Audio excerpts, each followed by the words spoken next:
If you're slicing and pulling and losing loads of distance, then it's got a lot to do with one thing. That's right, your downswing. And it's specifically the fact you're not doing a certain move. And I'm going to give you a hint.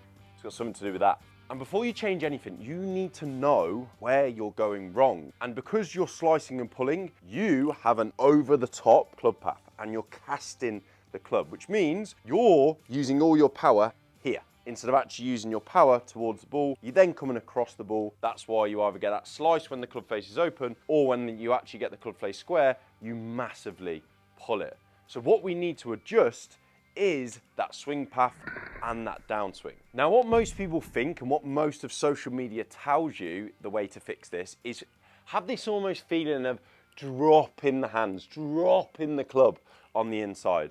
And to be honest, it's a load of rubbish. If you are not moving the right parts correctly in your upswing and downswing, you are never going to have the room to drop this club on the inside. And that is actually just a byproduct of a fundamental issue with our mechanics, which is what we're actually going to fix today, so it should all feel so much better. And you'll have that proper club path. So if you actually want to get that right club path and get to the bottom of why you're massively throwing over the top of your arms, it's because you're not using the main power source in your golf swing, your hips. So what you're then having to do is elicit as much power as possible with your arms and throw over the top, coming across the ball and getting that slice or pull. So what I first want you to focus on is actually just rotating your hips, feeling like you get your belly button to the back of the room or back of the course, back of the range. So then you're actually in the right position starting your downswing. If you're not in the right position starting your downswing, you're never going to have a good downswing, are you? So we've got to make sure, first of all, we're actually rotating the hips back, because I guarantee most of you slicers are getting no rotation at all.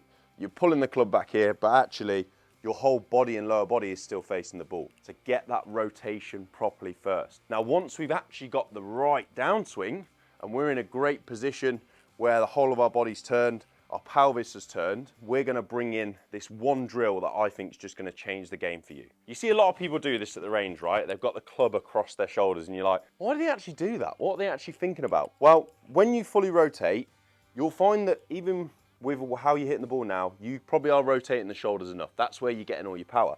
But when you do that, I want you to also make sure that your hips rotate with you. Now, your grip should then point towards the ball. Now, here's the one actionable move you're going to do that's going to change the downswing for you. I want you to try and keep your grip facing the ball, and I want you to try and begin to turn your hips. Now, this little bit of separation, or just this feeling of starting to open up the hips, while then keeping your torso still facing the back of the room, is what then allows you to start thinking about actually clearing the hips, to then allow you to create that room for then your arms to naturally get in a shallow position, drive through the ball, and create that lovely club path, which is then from in to out, and all of a sudden, there's not going to be too much slicing at all. What you might find at first is actually you block the ball because the club face is still a bit open, but you're all of a sudden going to have that correct club path. So let's go over it again. Focus on making sure you rotate back, club path along the shoulders pointing to the ball, and then you really want to feel like you're just turning hips back towards your target. But see how I'm keeping my shoulders there? I'm just beginning that turn, and so then when you have the club in the hand, you then feel like you're ahead, and you see this with all the pros.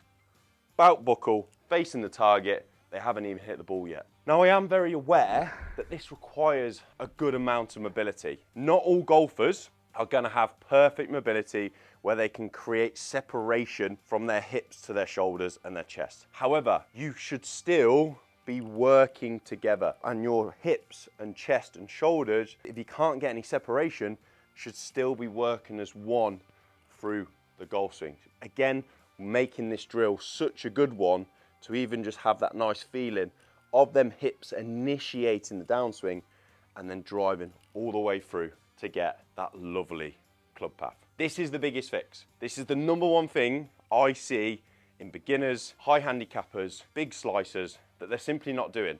And it might be, yeah, a bit of a mobility issue, but I promise you, as you practice it more and more, your body's going to get used to it, and all of a sudden, that club path is really going to get on point. We're going to be smashing it. Try it. So 3 minutes ago, I bet this is what your swing and shot looked like. Yeah, that's horrible, isn't it? We don't want that. But I guarantee if you just work on the drill that I've just said and you apply that with practice and consistency, then your swing and shot is going to look something like this. And that's pretty good. Look at that. Oh, beautiful. So now your downswing is fixed. You've pretty much done a lot of the work, but there also is 2 other things you need to get right if you want to completely eradicate your slice, which is why I've got this video. So go and check it out. I hope you enjoyed the video, and I'll see you soon.